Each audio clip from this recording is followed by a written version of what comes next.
Can I start? Lovely. So welcome everyone to our second day and the second session on our second day on the South African Higher Education Summit. We've had a fantastic first session and I'm very much looking forward to this one as well. This session is starting 1:15 and we will finish at 10:00 in order to enable people to get to the next session when they have to log out of the one and log into the other. So we're starting a few minutes late simply because that log on process is taking a few minutes. People need to log out and log in again, and so it goes. So thank you everyone for being here today. For the moment, okay, we're starting, yeah. So I'm Birgit Schreiber and I'm chairing the session with Cindy Kai, who's our moderator and is making everything possible in the background. Cindy, I'm going to give you a big thank you again at the end of the session because we've been holding this together very well for all of us. It's never easy doing these kinds of huge events in online formats. So today we're focusing now on our mental health, and as I said, focus slightly on the wider issues. We're going to look at contextual issues and what else is burdening our students and how our institutions and how we can respond and engage with that meaningfully. The flow for the session is so that I've got three distinguished guests. Professor Jason Bantjes is with us, Charl is with us, and Professor Teboho Moja, and they will share their thoughts with us. We will first have Jason presenting a PowerPoint presentation, quite a big one, extensive one, on the very national large-scale projects, research projects he's done. And Charl will reply and respond, and Professor Teboho Moja would also respond. I'll have Teboho first and then Charl. But before I ask you to start, Jason, may I just read your bios? They're all, for all three of you, quite extensive, so I've tried to condense it up. I hope I'm doing justice to it. Professor Jason Bantjes is a chief specialist scientist in the Alcohol, Tobacco and Other Drug Research Unit at the South African Medical Research Council. He holds an extraordinary appointment as a professor in the Institute for Life Course Health Research at Stellenbosch University and is a practicing psychologist. His research focuses on mental health promotion and suicide prevention. Our second guest is Professor Teboho Moja. Teboho Moja is the clinical professor of higher education at New York University, an extraordinary professor at the University of the Western Cape, and a visiting research fellow at the Center of the Advancement of Scholarship at the University of Pretoria. In 2010, she was appointed visiting professor at the University of Oslo in Norway, University of Tampere in Finland, and she was a visiting professor at the University of Hong Kong. She's awarded an honorary doctorate in education by the University of Pretoria. She's a recipient of the Martin Luther King Jr. Faculty Award and the National Research Foundation Lifetime Achiever Award in 2019, and the Women in International Education Award and Graduate Students Star Award. Professor Moja, your bio is so long and I hope I've done justice to all your achievements. Thank you, Birgit. And then we have Charl Davids. Mr. Davids holds an MPsych from UWC and is a registered psychologist with the Health Profession Council of South Africa. He's a director at the Center for Student Counselling and Development at Stellenbosch University. Charl Davids is also a former youth program manager at Self-Help in Manenberg, training department manager at the Trauma Center for the Survivors of Violence and Torture in Cape Town, and principal psychologist at the South African Police Services in Cape Town. Since 2018, he also serves as the SADC Regional Coordinator of the International Consortium of Universities for Drug Demand Reduction. So I've got three very distinguished speakers and very experienced speakers, and I'm really very excited to hear you and have you with me. Jason, we're going to start with you. If you want to share your presentation, that'd be great. All three of you are enabled to share if you like. So we're going to have Jason present for perhaps 15 or 20 minutes, and then Teboho, if I may ask you to reply, and Charl as well. Thank you very much for that warm introduction. As was said in the intro, this presentation comes off the back of a national student mental health survey, which was done in South Africa. It tried to involve all 26 publicly funded universities in the country. It was a bit of a massive undertaking to coordinate that. And so it's taken a huge amount of my time in the last 4 years, which is has a an obvious burden in an administrative burden, but it's also given me the privilege of spending a lot of time thinking about student mental health in South Africa. And I want to share some of the thoughts and that have come out of doing that work. Some of the things I'll say will be obvious, but I think it's important for us to say them nonetheless at the start of this conversation as a way of kind of putting down some signboards or some parameters for our conversation. Sorry, and now I'm struggling to advance my slides. Oh, there we go. So globally, there's concern about the mental health of university students, and a huge amount of work is happening internationally to try and document the prevalence of common mental disorders. And there are various estimates of the prevalence, but it seems like about a third of university students it could be diagnosed with a common mental disorder. Most typically, depression and anxiety are high on the list. These prevalence estimates vary slightly depending on the instruments that are used and depending on the time frame, whether they're looking at 12-month prevalence or 1-month prevalence or lifetime prevalence. But I think it's a fairly safe assumption to assume that somewhere in the region of 30% of students probably have meet the criteria for a mental disorder. South Africa is no different. We see very similar rates, as I'll share with you now, some of the data we collected in the national survey. But I think there are some important differences in terms of the South African context, which make it very difficult to just cut and paste solutions that have developed in the global north or perhaps even developed in other low and middle income countries into our setting. So there is still a lot of work to do in terms of understanding what these data mean for us in South Africa. The first thing that is a contextual factor that influences the conversation about student mental health is that it seems to be being framed as something of a crisis. I used perhaps unfairly this article here, which kind of asks the question of, is there an epidemic of depression and suicide among university students? So there's this discourse of crisis, which may or may not be helpful in terms of the way it frames things. I think it's potentially unhelpful in the sense that it may create the impression that all students are in crisis, and it may create the impression that it's normal for students to have mental health problems. But on the upside, the discourse of crisis helps to mobilize action and make resources available. So I'm a bit ambivalent about framing it as a mental health crisis. But closely related to that is the idea that mental health in South Africa, student mental health, is a highly politicized subject for a range of different reasons. It was central to the Fees Must Fall student protests between 2015 and 2017.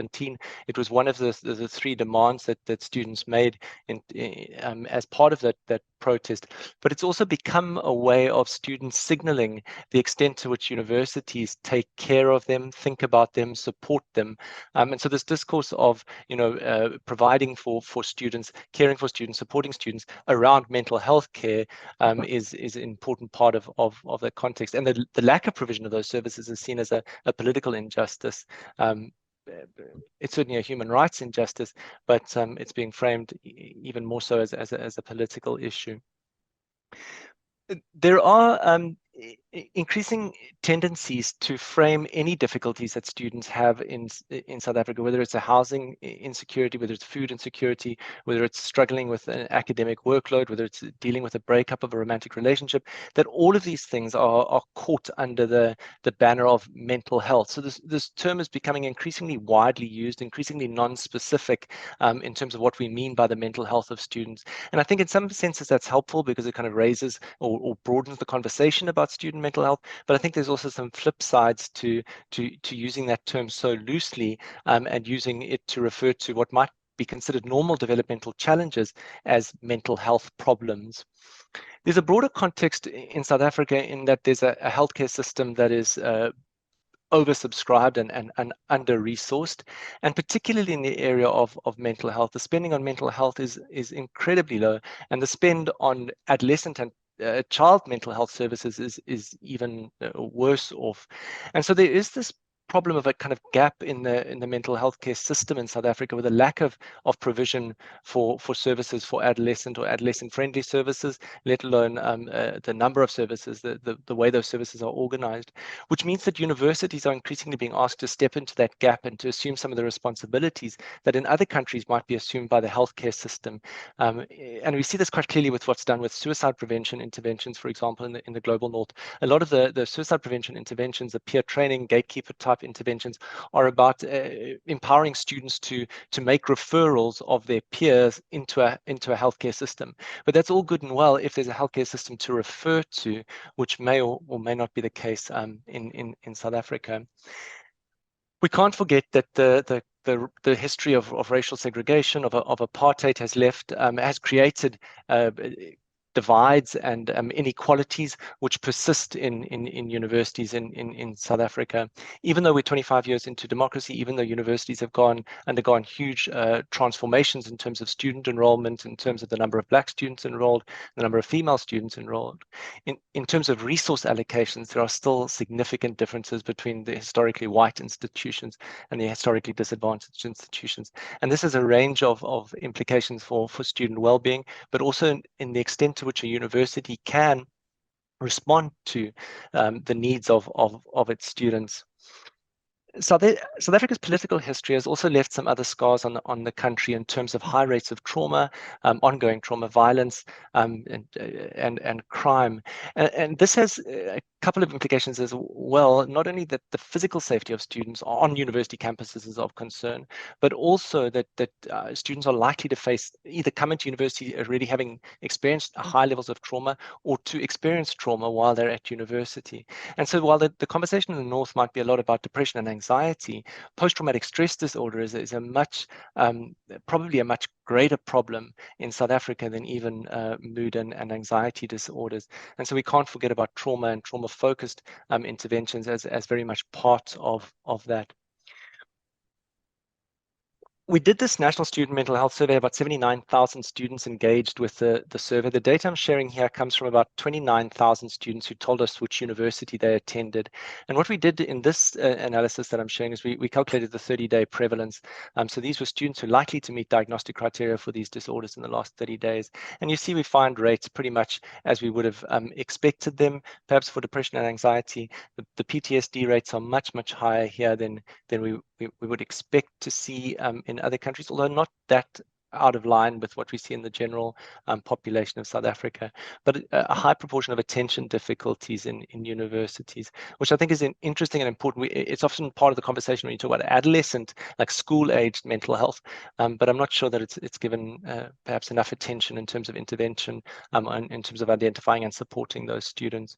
We also screened for other disorders, notably eating disorders and social anxiety, and found very high rates of those.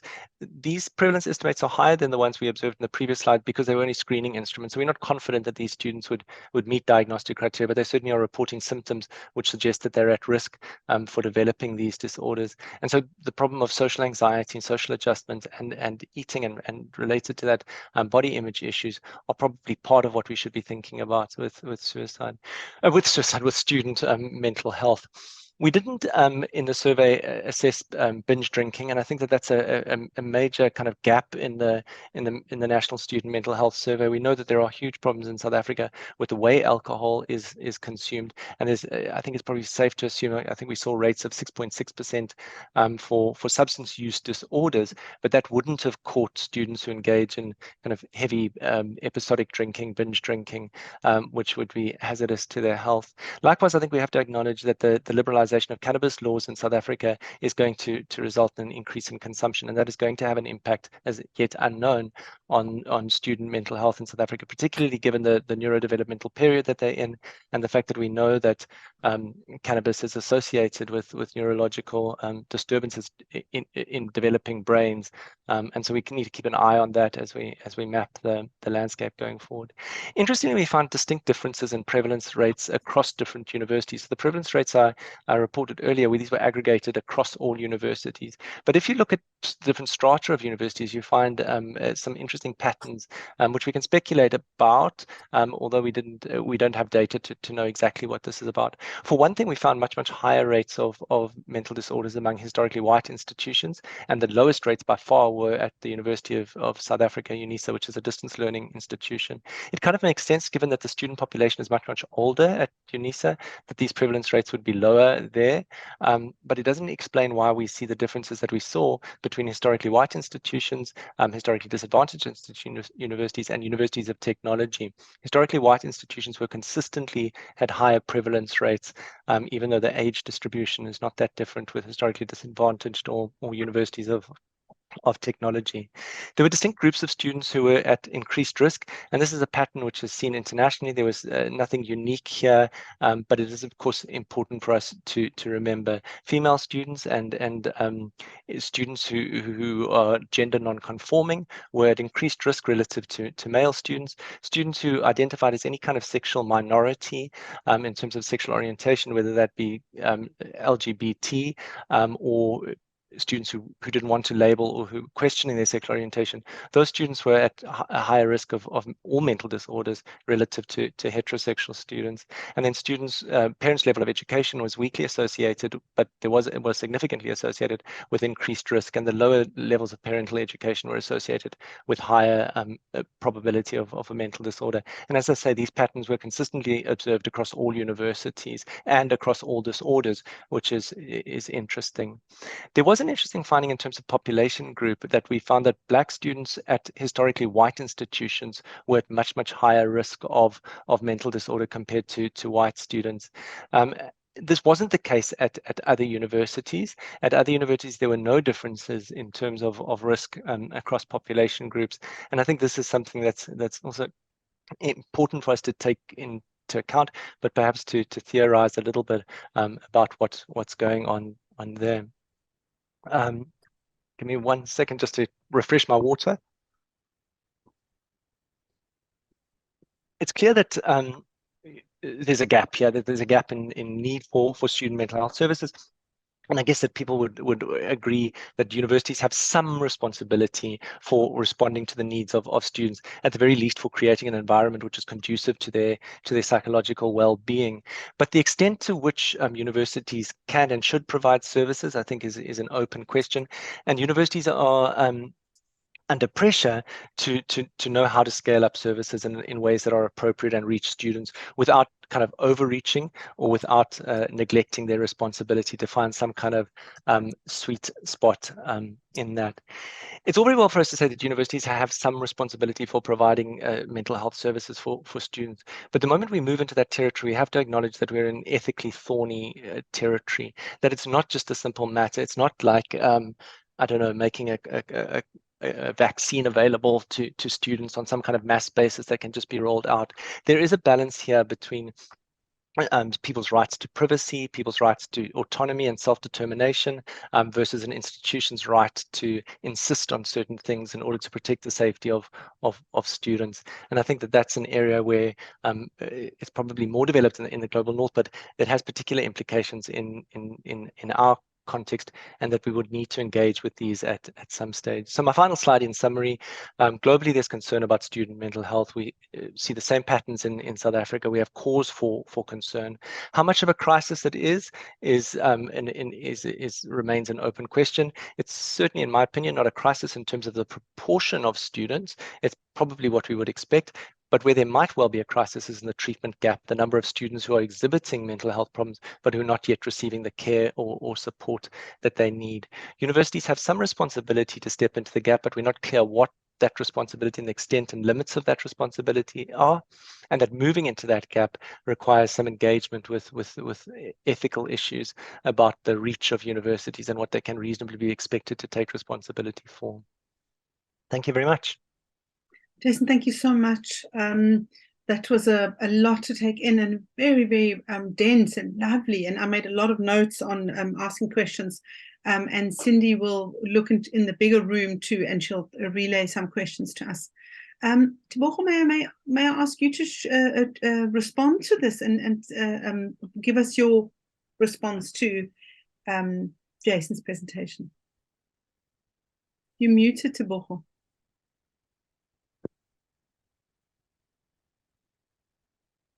There you are. We've got you now. Okay.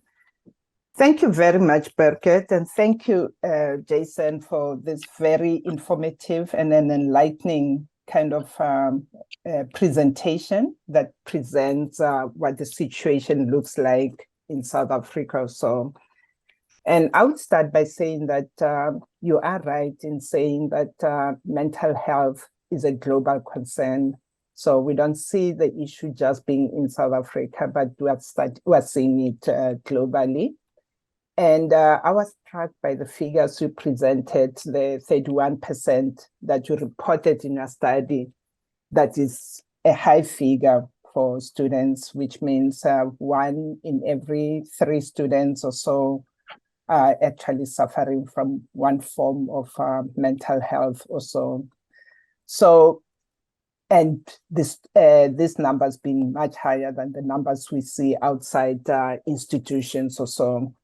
So maybe talking also from the US, I would say that the figures in the US that I've seen go as high as 1 in 4 students experiencing mental health problems. And that indicates how global this problem is. And for me, to some extent, it's not surprising. There are many factors that have really pushed the figures high. I'm not sure what they were pre the pandemic, but definitely the pandemic has contributed to that. What we are aware of is the fact that being at university, for students being at university, at the ages that they are coincides with the age when mental health issues are observed more. They are young adults that are moving into adulthood. The age range that's usually given is 15 to 24 years in general. So we see a bigger chunk of the population that's likely to be diagnosed with mental health issues also residing or being found in the higher education sector. And looking at that, you mentioned or raised a question as to whether we are in a crisis or whether we can declare a crisis in the higher education sector or not. Something that we can discuss later with the audience too, with the questions that might be raised. But yes, interesting that you're framing it that declaring a crisis might present a wrong message to the population. As soon as you raise that flag, SOS, you are sending a much bigger message than what sometimes the situation is. Another comment I want to make relating to your presentation is that we should not forget that much as we have this population that's is likely to be diagnosed with mental health issues, we are also dealing with a population that's transitioning into university life. And that in itself is a very stressful thing and could be a major factor contributing to this elevated levels of students with mental health issues. For the sake of those who do not work in this sector, some of the factors that are given are more like students having moved away from home, financial pressures that they have, social pressure that they have, just navigating the academic program. They come from a school sector where everything was laid out for them from one class to another. Now they have to navigate that themselves.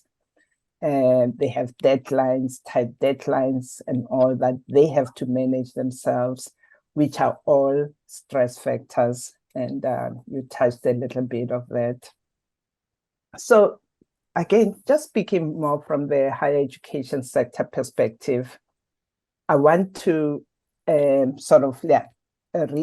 the fact that we need to look at whether the pattern that we see now or the figures we see now are different from the pre-pandemic figures in order to address this appropriately. Have we seen a changed situation, a drastic rise, or this was there, but we're not really paying attention to it until the pandemic hits and added a few more numbers? I don't work in that area, so I'm not sure what the figures were like pre-pandemic or so. Another factor to keep in mind is that when we're looking at students within the universities or so, we should also look at the people that provide service to them, the mental health workers. who are also at this point in time also experiencing mental health issues due to stress and high demand or so. I was struck by the information that was provided from my university here, New York University, where as part of, I don't know if in South Africa we experienced that, the big resignation in the sector in the US, lots of people burned out, workers, in general, academics deciding to retire early, and many people just leaving the sector because they were burnt out, they were feeling the stress. What struck me was when I saw the figures for the first time for my university, NYU, when it was reported to us that 42 mental health workers have resigned, have left the specialists, 42. And when I heard that number, I was taken aback. It pushed me to go look into how many mental health workers we have at any given time in an institution. And the number, as we talk now, is standing at 95 people, 95 specialists within a university. This is something I do not expect our universities in the Global South to provide. It is unaffordable. It is not possible. It would be more like a luxury. You'll have to take away from many others in order to provide that. And maybe it is a solution that works well in a different context.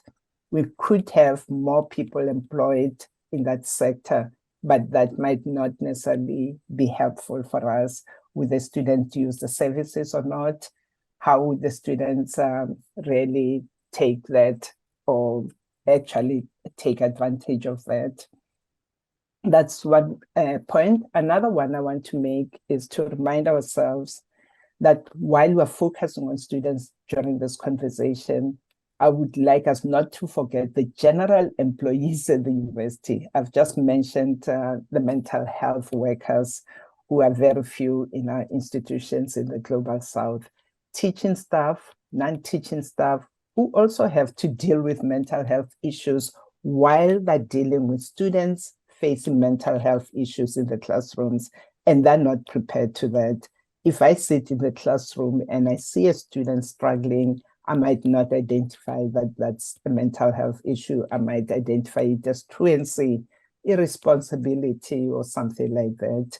So having to focus on educating the general public on how to understand mental health and when to ring the bells when there's need or so. I'll revisit that issue again. So I'm saying this with the full awareness that what I'm exposed to in the Global North might not apply in our context, but I will still share some of my thoughts on what I think institutional responsibilities could be. But first, by underscoring the point that mental health issues are not just institutional responsibility, but should be regarded as national responsibility, similar to other issues in society that we deal with, gender-based violence in our society, and so on. So we shouldn't isolate mental health and take it out of the society and just make it an issue within the universities. However, higher education institutions cannot wash their hands off and walk away from the problem and expect somebody else to deal with. I would argue that institutions should do what they do best, which is education. And therefore, in that light, educate the student population, the university community about mental health issues, because for us in the institutions, retention and student satisfaction also remains key to student experiences at our institutions. And we can do that through education, not necessarily other interventions that we are not well equipped to do. So I mentioned that I'll share some of institutional responsibilities that we could think of, can discuss them, we can agree, disagree. Also, I feel that one major one that's not contested is that institutions should provide emergency services when needed. A student in danger of harming themselves or others, definitely that's something that the university cannot walk away from. They should really pay attention to that. I was recently struck by a concept of mental health literacy. I thought it was a very interesting concept because it referred to the empowerment of students and members of the university community to develop the knowledge and skills to look after their own mental health and support others to create change. How do we take care of ourselves and how do we take care of others without necessarily now expanding and enlarging the office that deals with mental health issues? Education becomes key to that. How do we implement mental health literacy within our own institutions? Another thing that I feel institutions can do is to provide resources on where to get help and also provide reading resources about the issues. Make it part of the university normal culture. In the same way, when there was a water crisis, the banners for universities at the bottom would have something like use little water and so on. We could also find ways of saying the numbers for suicide. We can have the links for reading about mental health and so on. So I see that as also what can be part of institutional responsibilities. A major one, having talked about education about mental health, is providing a platform for dialogue, which what we're doing today is part of that dialogue also, and creating that platform so that we can address the issues that face our institutions, given the fact that we have diverse cultural backgrounds represented in those communities. One part of society looks at mental health in a particular way. I'm African. I can just give an example of it's seen as bewitchment. Somebody has been bewitched and all that. And how do we address it? How do we talk about it? Or how people seek help for mental health is different in different cultures also. So having a dialogue to talk about those issues also, so that communities can understand mental health issues, how they happen, how they're treated, how they could be addressed is important. So by doing that, by having those platforms and dialogues going on, we might be able to contribute to removing the stigma in seeking help when you have a mental health issue. I know people do not hesitate to seek help if they have a headache, a broken leg or so, but immediately you talk about mental health, then it's like, no, I don't need the help or so. Why don't we normalize it as a health issue like all other issues that people can go seek help for that? I would say could allowing students to take medical leave for a semester or so if needed and letting them continue when they're ready be another way of looking at it, that it is okay to take a semester off rather than continuing to be stressed, and do our programs really allow that time off should a student need that? This for me could help in avoiding dropouts and failure rates in some instances also. And lastly, I would say that institutions have a major responsibility of conducting research on these issues in order to inform policies and society on how to understand and how to address the issues related to mental health. So let me stop there for now. And yeah. Thank you, Teboho. Thank you, Teboho. There were a lot of points in there, and I know we're going to come back to them. And I see also there's a question in the chat coming. Charl, I want to also give you some time. Do you want to reply to these points? Sure. Yeah. Yes. Thanks, Teboho and Jason. If you speak last, then you want to say a lot because there's so many things that you hear. But let me basically respond, because I think I'll respond because I'm working at the Student Counselling Center at Stellenbosch University, and the kinds of things that you refer to, we actually experience on a daily basis. And I think it might be helpful because there's some of the things that Teboho now said in terms of what institution was, so that we've introduced already, but I think there's still some difficulties around it, and I think that will be quite useful as well. But let me just start from the point of around the student mental health crisis, and it's almost, I want to say, because of what we see on a daily basis, my immediate answer almost want to be yes, there's a crisis, and simply because of the sheer numbers that we're starting to see, and Teboho, especially after the COVID pandemic as well, we've definitely seen a rise in the numbers of students that's reaching out for support and mental health services, but also the severity of presenting problems.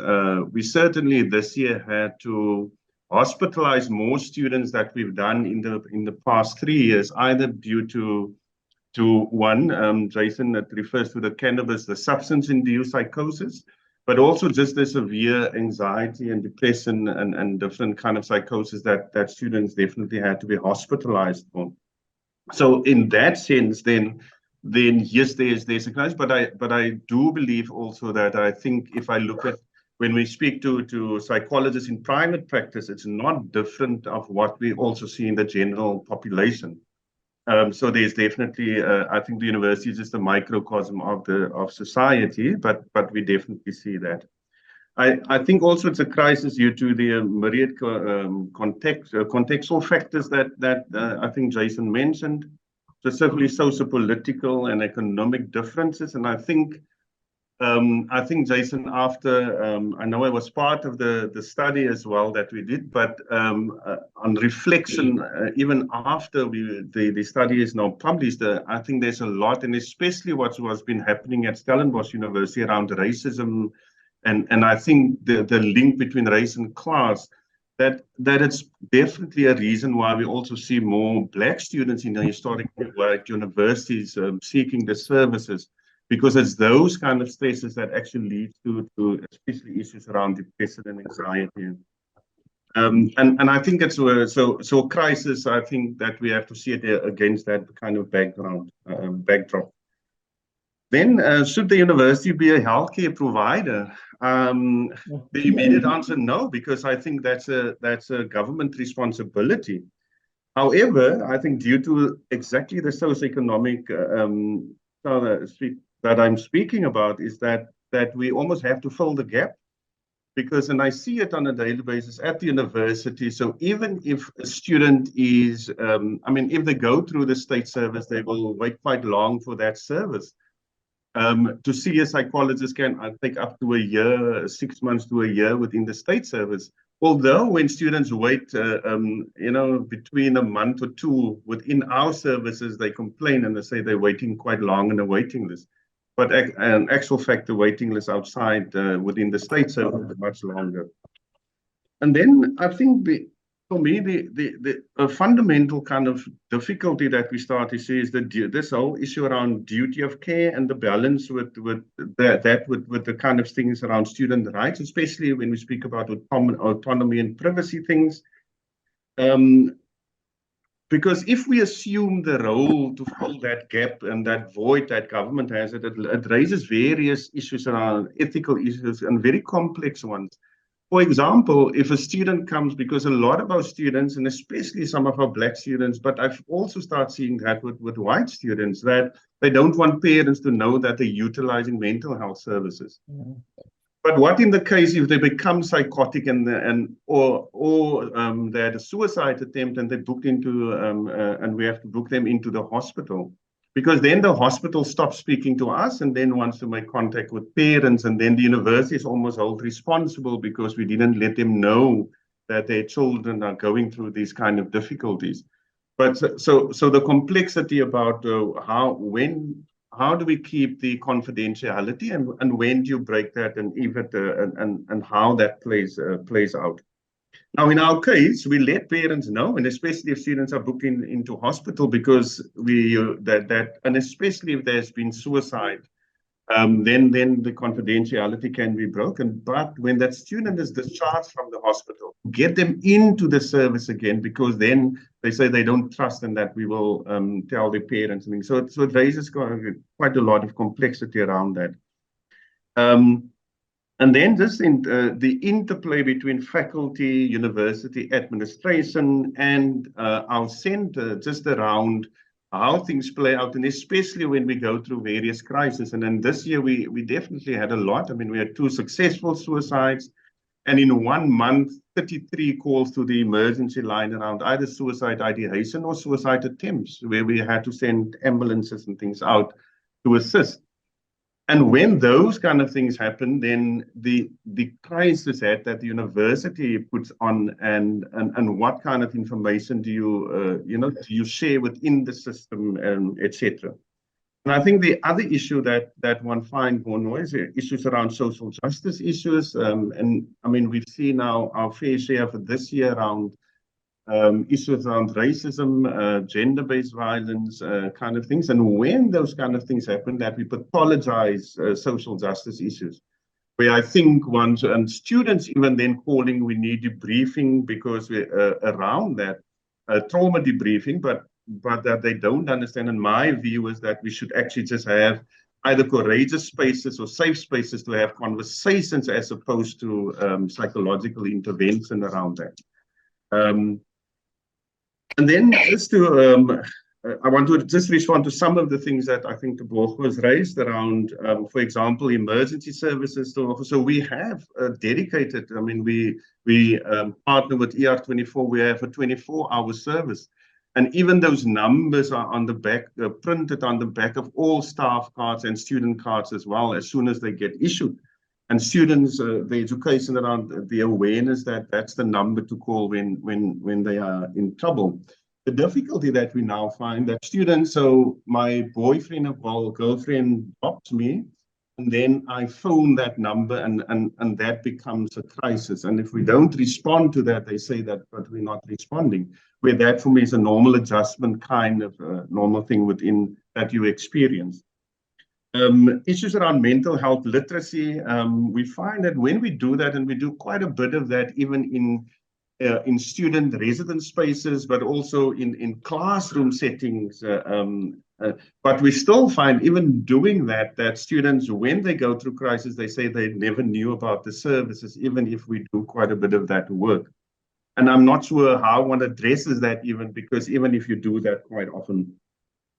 And then, interesting enough, this year we've done a lot of students in terms of medical leave, because of the importance that we're saying that, well, just because of the context of our students as well, that I was saying that if we don't give them medical leave, it means they also rake up quite a lot of debt in terms of university fees if we let them continue and they fail that year. So we've done quite a bit of that. But interesting enough, how students and parents don't want to accept the recommendation for the medical leave because it's mental health issues and the stigma sometimes around from the communities where they're coming from. And then obviously in terms of conducting research, I agree 100% with you. And I think Jason and I are speaking quite a lot around a lot of different projects that we're busy with. Birgit, I'll end there and then open for. Charl, thank you so much. I mean, I think both of you, Teboho and Charl, raised, and I think Jason, you as well, that the line between what are developmental issues and what's developmentally appropriate or risky, developmentally determined, and what is mental health, that line becomes so difficult for us to even see, because we're not quite sure whether we're reacting from a place of in loco parentis, as a university does, where we're reacting as a parental function, or we're reacting from protection, and we're doing it for legal reasons or all kinds of reasons. Do you want to say a little bit more, Jason, particularly from your research, about that line? How do we get our way what you call the thorny ethical issue?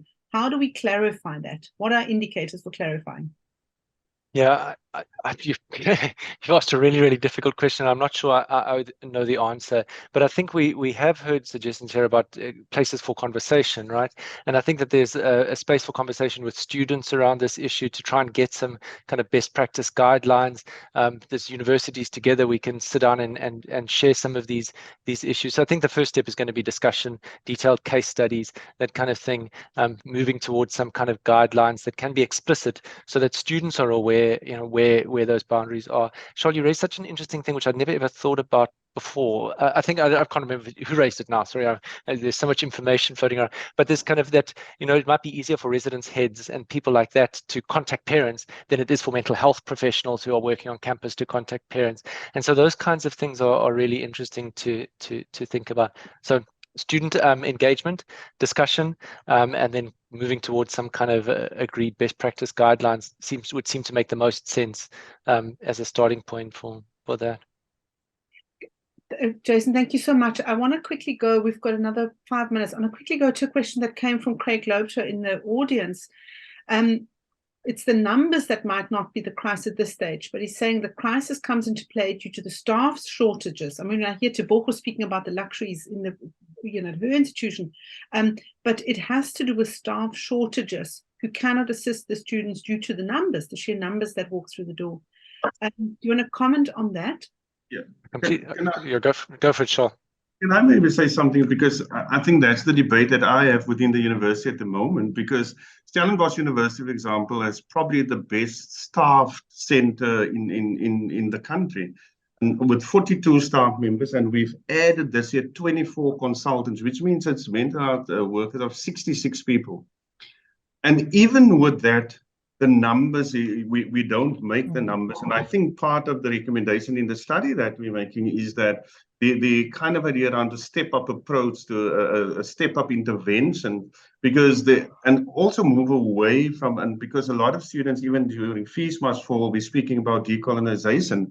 So how do we see mental health service as an individual service, or are we speaking a much more community psychology approach to those kind of things?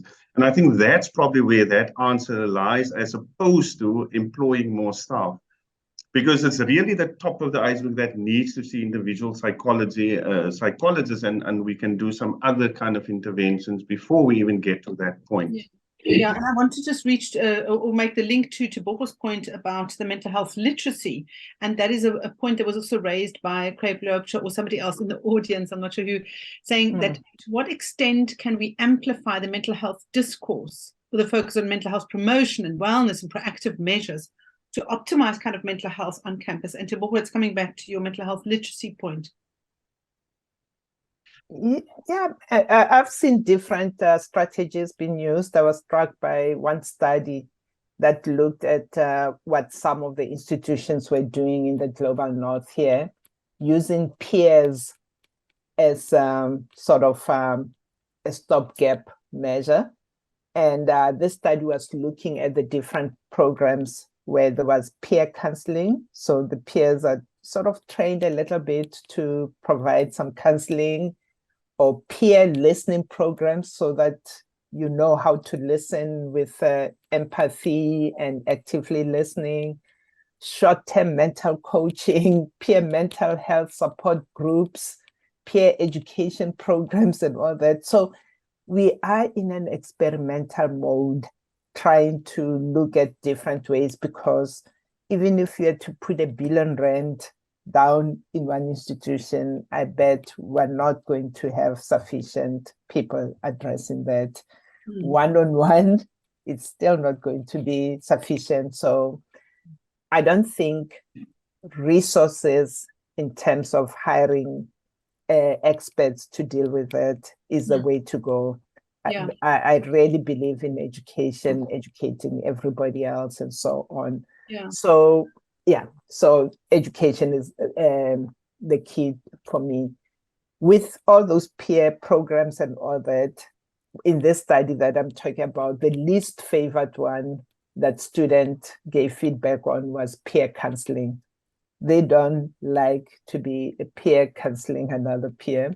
The most favored was peer education programs, which goes back to what I've talked about, like, let's educate the students to understand it, to identify it, to provide resources to their peers and all, like, hey, do you know there's this and that? Why don't you talk to this, and not say, go put your name down to be seen by a counselor or so. It's like being told to wait when you call a suicide line. We're very busy, you're number 150 on the line or something like that.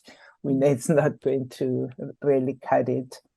Yeah. But there was a question earlier on by Craig asking whether we have made enough strides towards helping students with mental health in the same way as other areas identified during the protest. So I would be keen to hear what my colleagues have to say about that. We know that mental health was one of the issues students put forward with Fees Must Fall and all. So do you feel that our institutions have made great strides from where we were then to where we are at the moment? And maybe that goes more to Charl.